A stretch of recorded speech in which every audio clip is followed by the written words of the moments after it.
ഇവിടെ നിർത്തിക്കോളൂ.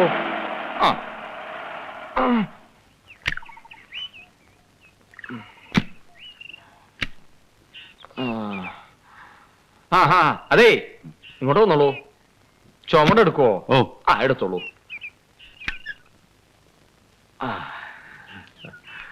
മുത്തശ്ശി, എന്നെ അനുഗ്രഹിക്കണം മുത്തശ്ശി. എന്താ തടി പോലെ നോക്കിക്കണേ? ഉമ്മർത്തോണ്ട് വെച്ചൂടെ? എന്താ ഊരിയൊന്നുമില്ല. യാത്രയൊക്കെ ഒരൗൺസ് പഞ്ചജീര ഗുഡ കാറി കയറിയത് ഓർമ്മയുണ്ട്. ഇങ്ങ് വീടെത്തിപ്പോഴാ കണ്ണൂർന്ന് ഞാൻ മത്തങ്ങ നിർത്തോട്ടെ. മുത്തശ്ശി വരുന്നത് പ്രമാണിച്ച് ഞാൻ ഓഫീസിൽ ചെന്ന് ലീവ് എടുത്തു. ഒന്നിനും ഒരു കുറവുണ്ടാകാൻ പാടില്ല. വന്നാട്ടെ. ഊണിന് മുത്തശ്ശിക്ക് ഇഷ്ടമുള്ള മാമ്പഴ പുളിശ്ശേരിയും പാവയ്ക്ക തോരനും തയ്യാറാക്കിയിട്ടുണ്ട്. പാലട പ്രഥമൻ വേറെയുണ്ട്. മുറുക്കാൻ ജാപ്പാണം പുകയിലയും തെങ്കാശി വെറ്റിലയും റോസ് ചുണ്ണാമ്പും വാങ്ങി വെച്ചിട്ടുണ്ട്. ആ ഗുരുക്കളമ്മാവന് അങ്ങാടി മരുന്ന് എന്തെങ്കിലും വേണമെങ്കിൽ പറഞ്ഞോളൂട്ടോ, ഞാൻ ഇപ്പൊ തന്നെ വാങ്ങിട്ട് വരാം. തേച്ചു കുളിക്കാൻ ബലാ കുളിച്ചാതി എണ്ണ തന്നെ മതിയല്ലോ, അതും വാങ്ങി വെച്ചിട്ടുണ്ട്.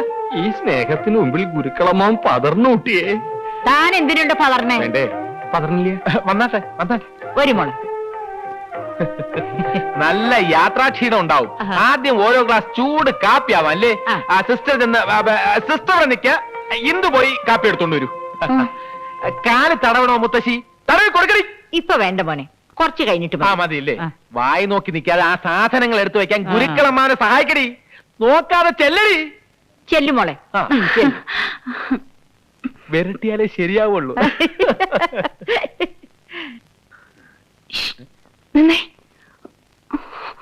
മുത്തശ്ശിയുടെ മുമ്പിൽ വെച്ചുള്ള ഈ എടി പൊളി വിളി നിർത്തിയില്ലെങ്കിലേ എന്റെ സ്വഭാവം മാറും. അത് ഉണ്ണികൃഷ്ണൻ സ്വർണ്ണലതയെ വിളിക്കുന്നതല്ല. ഇവിടത്തെ നാടകത്തിലെ ഒരു കഥാപാത്രം മറ്റൊരു കഥാപാത്രത്തെ വിളിക്കുന്നതാണ്. അത് മനസ്സിലാക്കാനുള്ള വിവരമില്ല. ഞാൻ എന്ത് ചെയ്യും? ഒരു കാര്യം, അന്തസ്സുള്ള ആൾക്കാർ ഇവിടെ താമസിക്കുന്നത് അല്പം കൂടെ സംസ്കാരത്തോടെ പെരുമാറണം. ഓവർ സ്വാതന്ത്ര്യം കാണിച്ചാലുണ്ടല്ലോ. എന്ത് ചെയ്യും മാഡം? ഇനി മുത്തശ്ശി ഇവിടുന്ന് പോകുന്നത് വരെ കാര്യങ്ങളുടെ എല്ലാം കടിഞ്ഞാണ് എന്റെ കയ്യിലാണ്. നിർത്ത്. കുതിരവണ്ടി ഓടിച്ച് നടന്നവനെയൊക്കെ പിടിച്ച് വീട്ടിൽ കയറ്റിയ എന്നെ വേണം തല്ലാൻ. ഓഹോ, നിന്റെ അടവ് എനിക്ക് മനസ്സിലായി. ആദ്യം ഇങ്ങനെ ഉടക്കി ഉടക്കി അവസാനം പ്രേമത്തിലാവാന്നായിരിക്കും. അതിന് എന്നെ കിട്ടൂല, വേറെ ആളെ നോക്കിയാ മതി. ഓക്കെ? എന്താ മോളെ അവിടെ? ഒന്നുമില്ല മാവാ, ഇതാ വരുന്നു. ഇനി ആകെ ഉള്ളത് ഈ മുറിയാണ്. ഈ മുറി മുത്തശ്ശിക്ക് എങ്ങനെ ഉണ്ടാവും?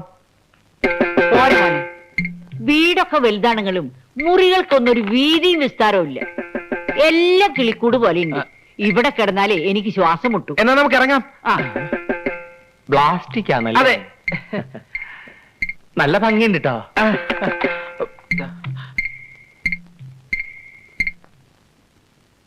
ഇതെന്താ ചിത്രം? ഞാൻ നോക്കിട്ട് കാറ്റും വെളിച്ചവും കയറുന്നതും വീതിയും വിസ്താരമുള്ളത് ഈ മുറിയെ.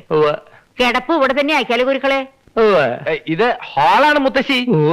ആയിക്കോട്ടെ, അതിനെന്താ? അല്ല, എനിക്ക് പ്രത്യേകിച്ച് മുറിയൊന്നും വേണ്ടാട്ടോ. തനിക്ക് ഇവിടെ പ്രത്യേക മുറി വേണമെന്ന് ആരെങ്കിലും പറഞ്ഞോ? താനാ മൂലക്കിലാകാൻ ചുരുളുടി കിടക്കണോ? പ്രത്യേക മുറി. എനിക്ക് വ്യായാമമൊക്കെ ചെയ്യണമെന്നുണ്ടേ. അതാ ഉമ്മർത്ത് ചെയ്തൂടെ? ദീപം ദീപം ദീപം.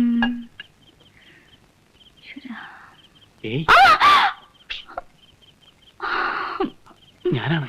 എന്താ അവിടെ ഒരു ഒച്ച? എന്താ എന്താ ഉണ്ടായേ? എന്താ ഉണ്ടായേ? ഒന്നുമില്ല. ഒരു മിന്നലാട്ടം പോലെ ആരോ എന്നിട്ട് പാഞ്ഞു പോണത് കണ്ടുല്ലോ. ആരുമില്ല, അമ്മോന് തോന്നിയതാ. എന്റെ കുട്ടിയെ, വയസ്സ് ഇത്രേ ആയിട്ടും കാഴ്ചക്ക് യാതൊരു കുഴപ്പമില്ല.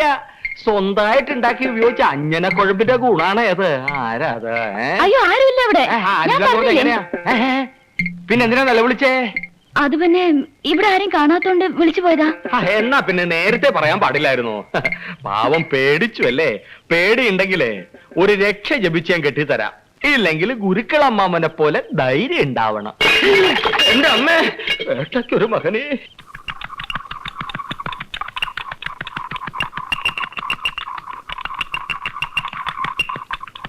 ഇനി എല്ലാ കാര്യങ്ങളും ചുമതല ഞാൻ നിങ്ങളെ ഏൽപ്പിക്കുക. ഞാൻ ഇനി എത്ര നാളുണ്ടാവും കുട്ടികളെ? ഇനിയുള്ള കാലം കാശി പോയി ഭജന ഇരിക്കണമെന്ന് എന്റെ ആഗ്രഹം. വേണ്ട മുത്തശ്ശിയെ ഞാൻ എങ്ങോട്ടും വിടില്ല. സ്വത്തിനേക്കാളും പണത്തിനേക്കാളും എനിക്ക് വലുത് എന്റെ മുത്തശ്ശിയ. ഇങ്ങനൊരു മരുമകനെ കിട്ടാൻ സുഹൃതം ചെയ്യണേ. വൈകിട്ടില്ല, ഇനി ചെയ്താലും മതി. കഷായം കൂട്ടാൻ വൈകിട്ടില്ല എന്ന് പറഞ്ഞതായിരുന്നു. ഞാൻ പോയി നോക്കിട്ട് വരാം. കറക്റ്റ് സമയത്താ വന്നത്. മുത്തശ്ശി നല്ല മൂടില്ല. മതി മോളെ. ഇനി അരമണിക്കൂർ കഴിഞ്ഞ് മതി കേട്ടോ. എന്റെ കൂടെ കോളേജ് പഠിച്ചിരുന്ന ആളാ ഉണ്ണികൃഷ്ണൻ. ആ നല്ല വിനയമുള്ള ചെറുപ്പക്കാരനാ. ആ. സിറ്റിയില് ഒരു കമ്പനിയിൽ ഇന്റർവ്യൂവിന് വന്നതാ. ആ. മുത്തശ്ശിയുടെ അനുഗ്രഹം വായിക്കടാ. എന്നെ അനുഗ്രഹിക്കണം മുത്തശ്ശി. തെറ്റുകൾ എന്തെങ്കിലും ചെയ്തിട്ടുണ്ടെങ്കിൽ എന്നോട് പൊറുക്കണം.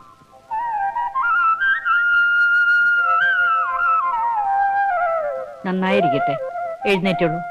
യവനൊരു അബദ്ധം പറ്റി. ഇന്റർവ്യൂ ഇന്നാണെന്ന് വിചാരിച്ചാ വന്നത്. കമ്പനി ചെന്നപ്പോഴാ മനസ്സിലായത് ഇനി 4 ദിവസം കഴിഞ്ഞേ ഉള്ളൂ എന്ന്. അപ്പോ 4 ദിവസത്തേക്ക് എന്റെ കൂടെ ഇവിടെ താമസിച്ചോട്ടോ എന്ന് ചോദിച്ചു. ഞാൻ പറഞ്ഞു ഇവിടെ മുത്തശ്ശിയും ഗുരുക്കളമ്മാവനും ഒക്കെ ഉണ്ട്, ഇവർക്ക് അതൊരു അസൗകര്യമാവുമെന്ന്. ക്ഷമിക്കണം, ഞാൻ വിചാരിച്ചത് ഇവിടെ ഉണ്ണികൃഷ്ണൻ അല്ല വിശ്വനാഥനും ഭാര്യയും മാത്രമേ ഉണ്ടാവുന്ന. ഞാൻ വരട്ടെ. നിൽക്കൂ. എനിക്ക് എന്താ സൗകര്യ? 4 ദിവസത്തെ കാര്യമില്ലുള്ളൂ. കുട്ടി ഇവിടെ കൂടിക്കോളൂ. കുറച്ചാളും ബഹളമൊക്കെ ഉള്ള ഒരു സുഖല്ലേ? ഞാൻ മുറി കാണിച്ചുതരാം. നിൽക്കൂ. നിങ്ങളെ ഞാൻ എവിടെയോ വെച്ച് കണ്ടിട്ടുള്ള പോലെ തോന്നുന്നു. തൃശ്ശൂർ പൂരം കാണാൻ വന്നിട്ടുണ്ടോ? ഇല്ല, തൃശ്ശൂർ മൃഗശാലയിൽ വന്നിട്ടുണ്ട്. അവിടെ വെച്ചായിരിക്കും. ലേശം ഇളക്കമുള്ള കൂട്ടത്തിലാണെന്ന് തോന്നുന്നു. എന്റെ ശരീരം ഇളക്കണ്ടെന്ന് പറഞ്ഞേക്കൂ. സ്വത്തും പണവും ഒന്നും മോഹിച്ചല്ല ഞാൻ ഇന്ദുവിനെ വിവാഹം കഴിച്ചത്. അവൾക്ക് ഇപ്പോഴുള്ളതിനേക്കാൾ കൂടുതൽ സ്വത്ത് എന്റെ കൈകൊണ്ട് സമ്പാദിക്കണമെന്നൊക്കെയായിരുന്നു മോഹം. ഇതിപ്പോ ആ മുത്തശ്ശി ഇംപ്രസ് ചെയ്ത് അവരുടെ കാശ് തട്ടിയെടുക്കാന്നൊക്കെ പറയുമ്പോ എനിക്ക് എന്നോട് തന്നെ പുച്ഛം തോന്നുക. ഒന്ന് ആലോചിക്കുമ്പോ ഇതൊന്നും വേണ്ടായിരുന്നല്ലേ. ഇതാണ് തന്റെ കുഴപ്പം. ഒരു തീരുമാനമെടുത്താൽ എടുത്തായിരിക്കണം. താനൊന്ന് ഉറച്ചു നിന്നാ മതി. എല്ലാം മംഗളമാക്കി തരുന്ന കാര്യം ഞാൻ ഏറ്റു. This part of the program is sponsored by Unnikrishnan.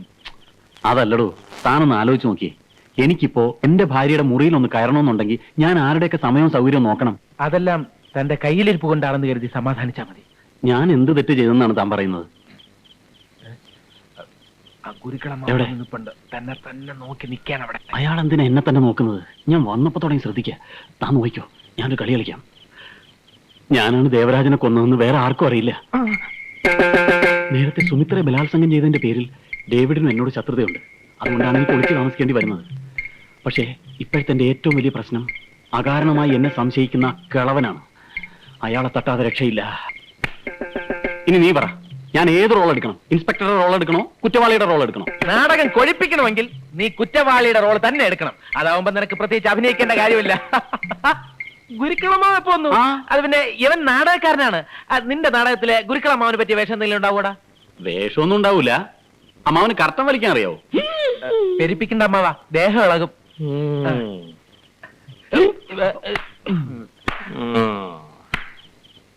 ഇയാൾക്ക് എന്തിന്റെ അസുഖ?